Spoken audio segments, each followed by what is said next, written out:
Olá, meus queridos, estamos de volta então com a nossa série de estudos na primeira carta de João. Eu sou o pastor Ramon, aqui da Igreja Presbiteriana de Baixo Quandu, no Espírito Santo, e começo agradecendo aí ao grande Davi, que me concedeu aí um microfone novo. Parece que o áudio agora deve ficar um pouquinho melhor, né? Grande Davi, obrigado, viu? Agradeço mesmo. Então essa é, se eu não me engano, a sétima mensagem de uma série. Nós estamos caminhando com a ideia de fazer vídeos curtos, mas pegando aí a mensagem da primeira carta de João. Hoje nós vamos no capítulo 2, o nosso caminho é dos versos 12 até o verso 14, onde João ele encoraja os crentes, mostrando que eles são testados, sim, nos testes que nós temos dito aqui, mas eles também são encorajados a viver uma vida santa. Diz assim, versos 12 ao verso 14. Filhinhos, eu vos escrevo porque os vossos pecados são perdoados por causa do seu nome. Pais, eu vos escrevo porque conheceis aquele que existe desde o princípio. Jovens, eu vos escrevo porque tendes vencido o maligno. Filhinhos, eu vos escrevi porque conheceis o Pai. Pais, eu vos escrevi porque conheceis aquele que existe desde o princípio. Jovens, eu vos escrevi porque sois fortes e a palavra de Deus permanece em vós e tendes vencido o maligno. Que Deus nos acompanhe, que o Espírito Santo fale ao seu coração em nome do Senhor Jesus. Irmãos, então João ele tem apresentado aí o verdadeiro evangelho por meio de algumas características, alguns testes.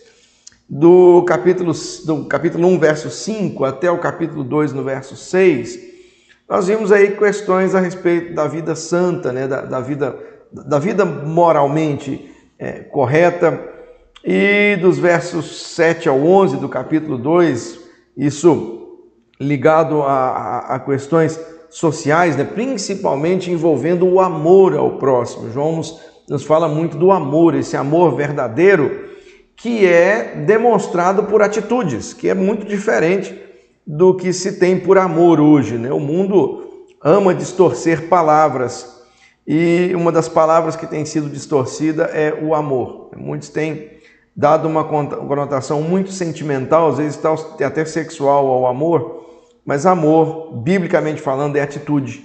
Quem ama se preocupa com seus irmãos e age em favor dos seus irmãos. Isso é o evangelho, Isso é quando nós conhecemos o verdadeiro evangelho, ele nos transforma e nós passamos a ter atitudes moralmente corretas, tanto na sociedade quanto na igreja. Nós nos tornamos pessoas melhores. Já os falsos mestres ensinavam outra coisa. Os falsos mestres falavam que o verdadeiro conhecimento era, na verdade, um conhecimento oculto, algo que e além do que os apóstolos escreveram, era um conhecimento diferente daquele conhecimento da Bíblia. Você já ouviu isso? Alguns que dizem assim, eu sei que tem a Bíblia, mas Deus me revelou isso. Deus me disse aquilo. Não está na Bíblia, mas Deus me falou. E muitos se valem disso para dizer que são crentes especiais, que receberam alguma coisa especial. Ora, queridos, pois Paulo disse que se até um anjo viesse até nós com outro evangelho, ele deveria ser descartado. É exatamente isso que os falsos mestres do tempo apostólico faziam. Eles colocavam como se o evangelho existisse algo além do evangelho descrito pelos apóstolos. Ele não era suficiente para nós. Nós precisamos de algo a mais. Então João apresenta esses testes para nos mostrar o verdadeiro evangelho.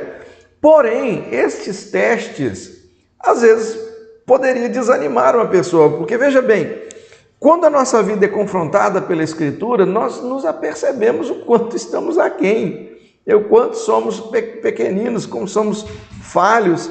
Então o autoexame pode nos destruir às vezes, nos fazer realmente muito triste.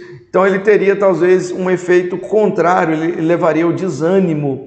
E aí João então nesse momento, inspirado pelo Espírito e se apercebendo de que isso poderia acontecer, ele dá então uma palavra de conforto. João ele usa aqui uma linguagem poética muito bonita nesse vale da repetição, para dizer que ele sabe que eles são crentes. João está escrevendo, dando essas palavras duras, mas agora ele diz, olha, eu não estou acusando vocês, eu sei que vocês são crentes, mas eu estou alertando, dizendo que os falsos mestres estão aí e eles podem causar muitos problemas. Então, ao mesmo tempo que ele faz isso, que ele vai dizendo, olha, eu sei que vocês são crentes, eu sei que às vezes parece duro, e ele dá esse encorajamento ao mesmo tempo que vai mostrando o que é ser um verdadeiro cristão. Então, eu queria algumas notas nesse texto. Olha como é que ele já começa de uma forma muito doce, muito bonita. Ele começa no verso 12 chamando esses crentes de filhinhos.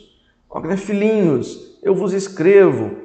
Queridos, para a gente entender por que João fala assim, nós precisamos entender para quem que João está escrevendo. Nós falamos isso na introdução, né? Os filhinhos ou filhos é uma forma que João vai se referir várias vezes nessa carta, em vários momentos ele vai chamar esses destinatários de filhinhos, e isso aponta para o fato de que João crê que eles são cristãos, né? Crê que eles de fato são filhos de Deus. Embora os falsos mestres estejam rodeando, muitos daquela igreja permaneciam firmes. Então, João os trata de filhos, né? Um jeito muito bonito.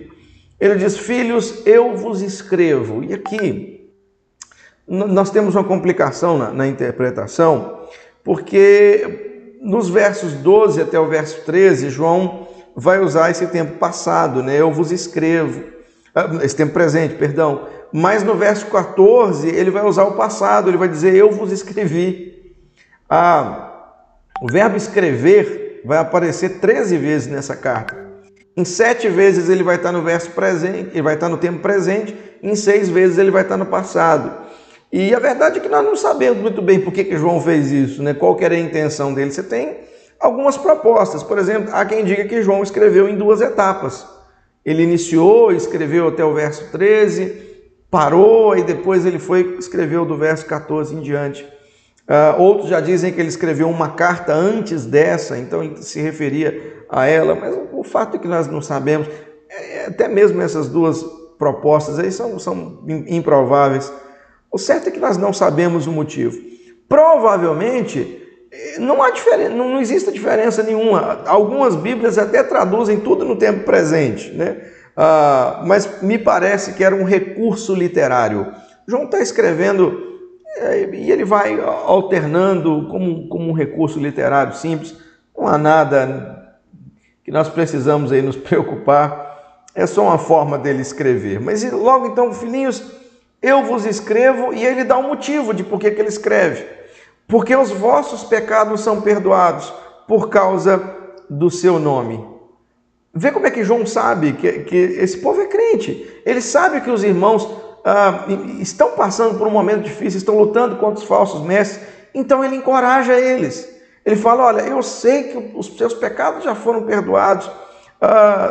Os falsos mestres talvez estavam causando confusão, e aquele povo se perguntando, olha, mas se existe então um conhecimento secreto, se existe uma revelação que precisa ser alcançada e ela não está na Escritura, será que realmente nós estamos salvos? E aí João reafirma, fala assim, não, vocês encontraram a salvação, e encontraram porque ela está em Cristo. O nome aí é também carregado de um sentimento hebraico. O nome se refere à pessoa, não é o nome de uma forma mágica, né? Mas é o nome em referência à pessoa toda. Então está dizendo, olha, vocês foram perdoados. Quando ele fala por causa do seu nome, é como se ele dissesse, você foi perdoado por causa de Cristo. Então não é esse conhecimento extra, esta revelação exterior à Escritura que vai te trazer a salvação, não. E ao mesmo tempo João está encorajando, ele está dizendo, gente, eu sei que vocês são crentes. Eu estou falando de vida santa, eu estou falando de teste doutrinário, eu estou falando de teste do amor aos irmãos, mas eu sei que vocês são crentes. João está encorajando ele a dizer, olha, cresçam nisso, mas eu não estou duvidando de vocês. E aí ele muda a forma de tratar, né? Ele fala dos filhinhos, e no verso 13 ele fala assim, pais. Aí alguns acham que João está escrevendo aqui para a faixa etária, né? Ele falou para os pequeninos, agora ele vai falar para os pais, mas isso é improvável. Sabe por quê? Porque não são só os filhinhos que têm pecado perdoado. E não são só os jovens que vencem o maligno, não são somente os pais que conhecem a Deus. Então, João não está falando aqui para faixa etária. Ele está... alguns acham que é a idade espiritual, por exemplo, mas não é. Você sabe por que ele tá falando de filhinhos, de pais, de jovens? Porque ele está falando da igreja. E ele está usando uma forma poética para se referir a toda a igreja. Então, olha o que ele fala aos pais. Eu vos escrevo porque conheceis aquele que existe desde o princípio. Aqui fica muito claro que essa carta é para fortalecer, está vendo? Os deuses dos falsos mestres, os gnósticos, eles também não enxergavam o Deus do gnosticismo, era um Deus criado, né? Um Jesus criado.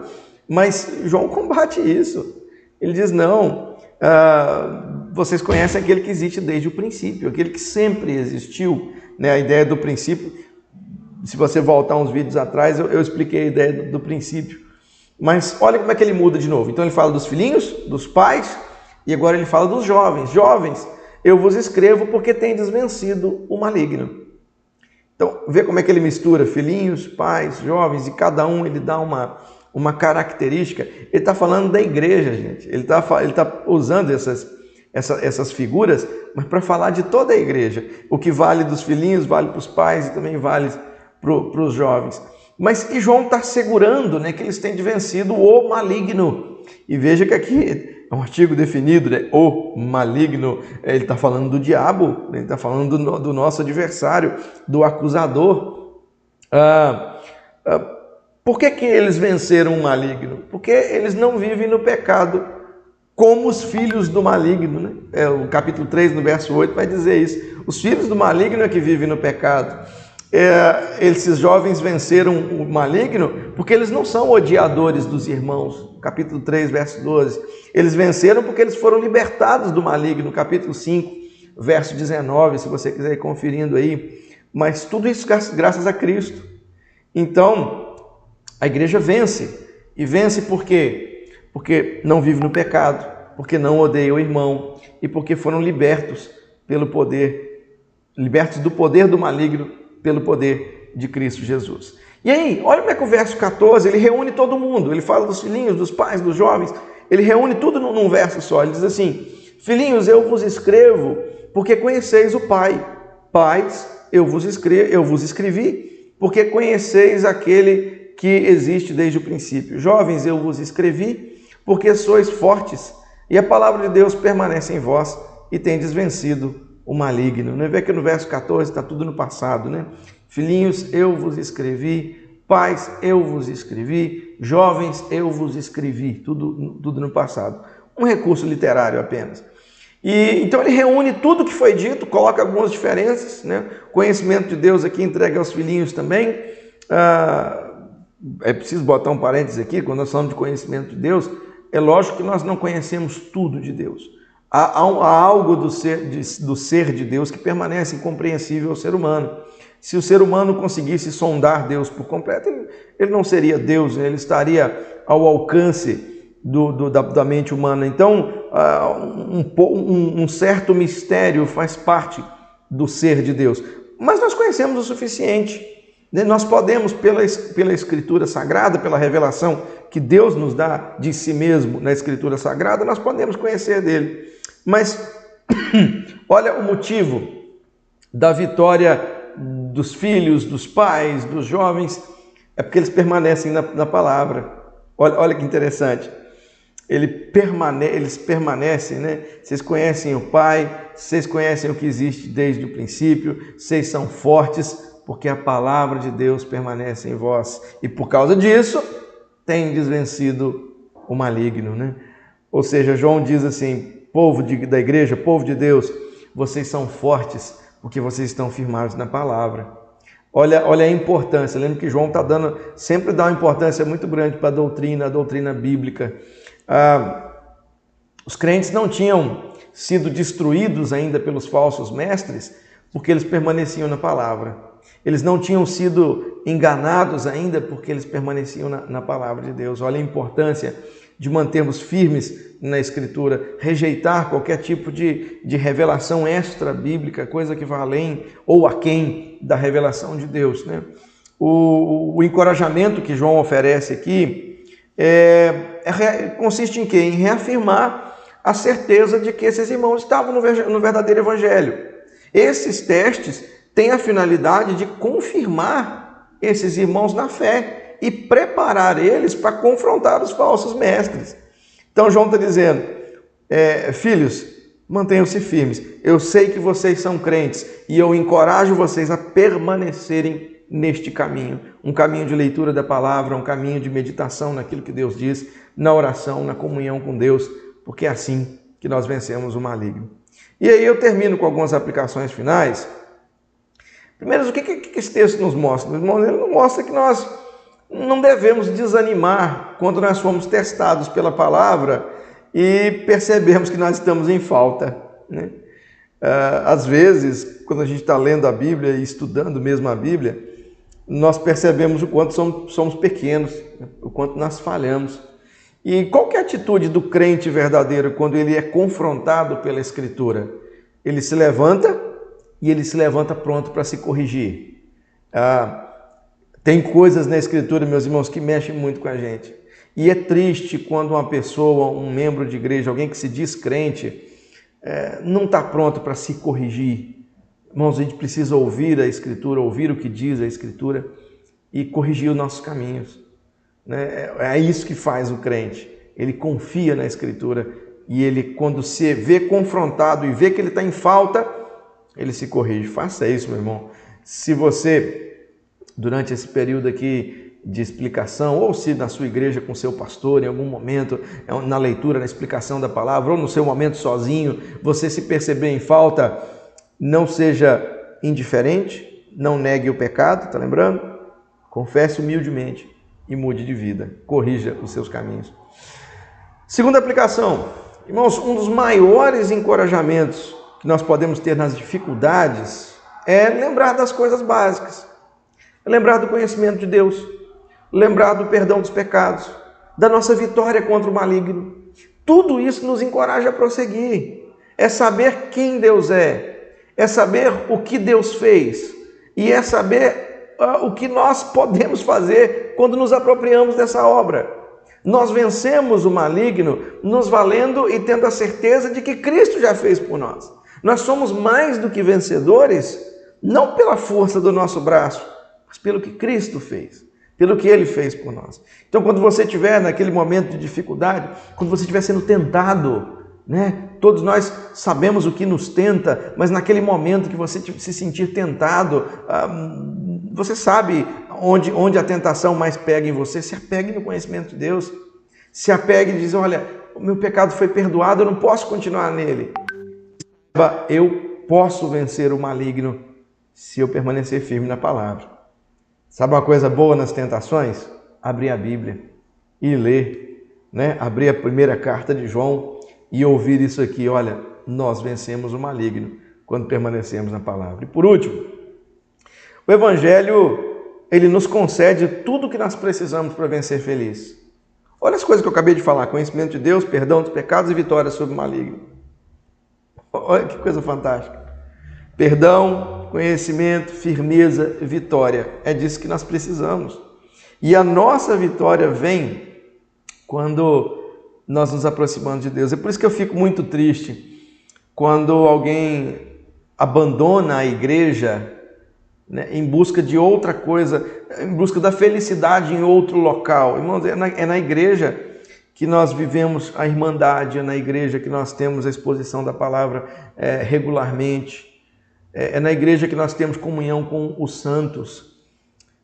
É muito triste quando as pessoas saem da igreja, eu não gosto daquele pastor, eu não gosto daquele presbítero, eu não gosto daquele irmão, eu vou procurar, ou sei lá, eu não estou sentindo feliz, eu vou procurar a minha felicidade na bebida, por exemplo. Dá uma lida lá em Eclesiastes, capítulo 2, verso 1 até o verso 11. Ali, Salomão mostra para nós que nas coisas do mundo não há felicidade.